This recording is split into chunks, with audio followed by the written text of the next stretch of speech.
Canım kudret elinde olan Allah'a yemin olsun ki bir avuç toprak bile alamayacaklar.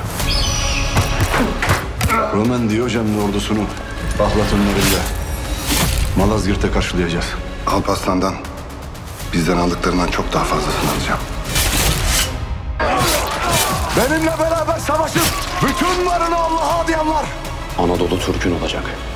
şehit olurlarsa cennete, sağ kalırlarsa zafere kavuşacaklardır.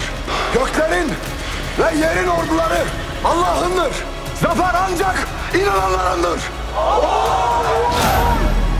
Kutsal Ayasofya'nın üzerine yemin ederim ki Türkler Anadolu'yu da Konstantinopol'ü de ancak rüyalarında görecekler.